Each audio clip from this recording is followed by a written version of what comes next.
you know, and the fact that there's a poetry series in a watering hole in a drinking spot. You know, my great grandfather is Irish. I mean, can't you tell?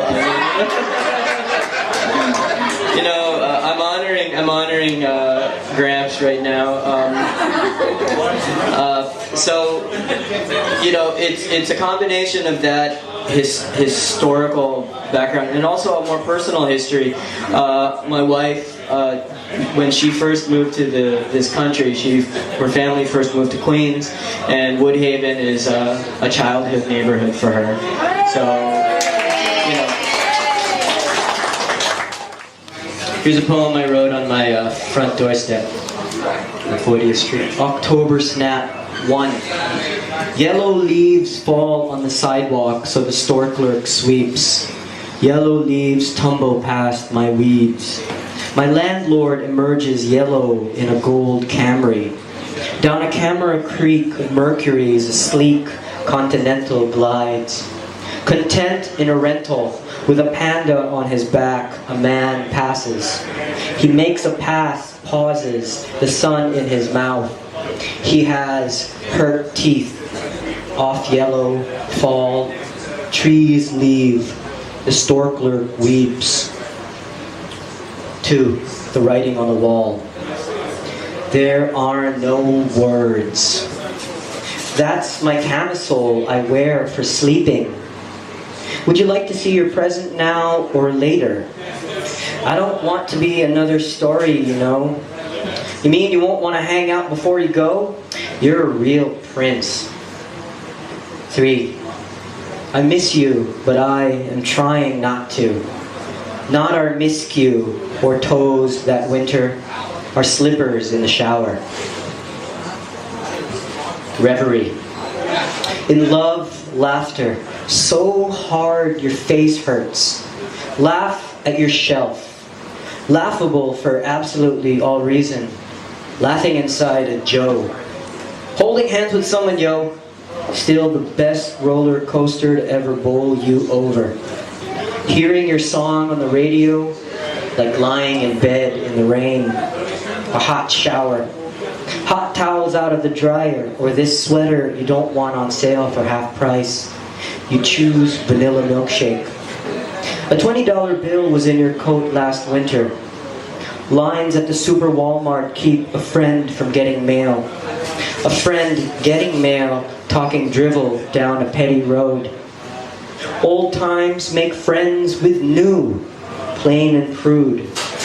Play someone with your hair. Tell someone you're beautiful having. Your presence opens much desire as the expression on someone's face. Your kisses first, hot choco later. Midnight, a bubble bath, gurgling, a conversation.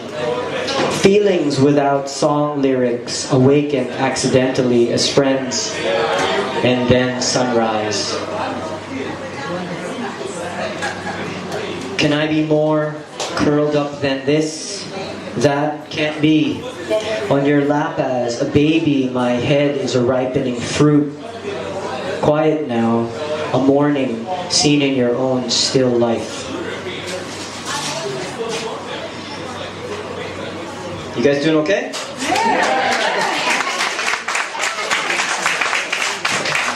You're such an awesome crowd. We like good stuff. Oh, and you're so flattering. You don't have to. And you're so nice to me after you've had cake too. I got no cake to get you going, right? So, Mi ultimo adios, ayon kay original Brown Boy. And I actually am completing this comic book called OBB, aka The Original Brown Boy, in October with an artist based in Brooklyn. And it comes out of this poem. To begin with, my parents, judging by their first names, Prim and Rose, are less of a match made than, I'd say, cultivated in heaven. It's 8:25 p.m. and the name as it appears on my death certificate, Paolo Rafael Santos Javier. That's PJ to you with your KO. Pao to my kamag-anak in Toronto. Lupao if you're Papa, Paui if you're Tita Eva, and always Kuya, of course, to Eric and Patricia. Rene, Pare, if you can hear me, talaga, Pogi, pricks my ears up. But if it's you, Kakai, hollering, then by all means, please holler Pangit, MB, or even better, OBB. Yours alone and short for the original brown boy. 26 candles appeared on my last birthday cake. Another wasted year of praying for a few inches more to add to an already imposing 6.5-inch frame. I can't say I ever enjoyed a calypso breeze on this day, though I've grinded the lambada to a Bloody Mary once and loved it. I've been to Africa, been toilet papered once and hated it, been drunk and in love so much with someone it made me throw up. I've been privy to such a variety of near-fatal mishaps, accidents to merit their mention here, save for that morning in the 8th grade when an incoming train sent your OBB in his neon green Huffy soaring above the rim. What a distinction, huh? To be able to say then, Paolo Rafael Santos Javier took a rain check with death in Cairo, of all places, the land of the pharaohs, where the next day's local gazette spelled his name wrong in pre-Hispanic script. Someday on my birthday, I'd like to get a tattoo, preferably one engraved in pre-Hispanic script, preferably one shorn of any relevance to this day or to any one of my previous incantations at 17 Galvez Street, Philem Life Village, Las Piñas, MM.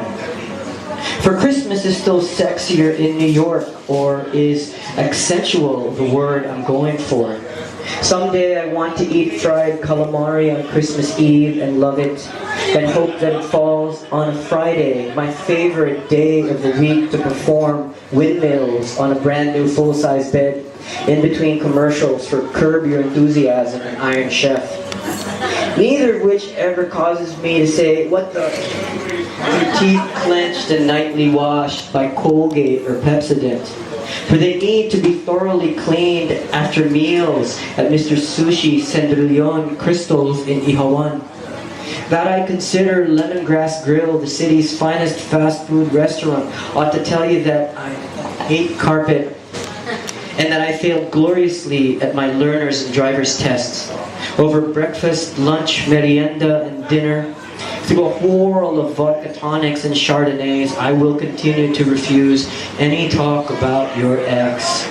That just might call up the farm team in me, the white ice on a white rink suddenly thinned by a roaring red Cordillera wind as I give chase to them. But I'm a peacenik at heart, really, and remain steadfast in my refusal to patronize the zoo. If ever I were diagnosed with an inner child who owned a pub along Amsterdam Avenue, he'd be the first to offer Snuffleupagus a brew. Beast will remain as beast and continue to be loved by beauty. Wile E. Coyote will settle for one of my excellent eggplant recipes. In heaven and not the Palawan Islands, I see myself spending half the year in Sunnyside, the remainder of it, the Palawan Highlands.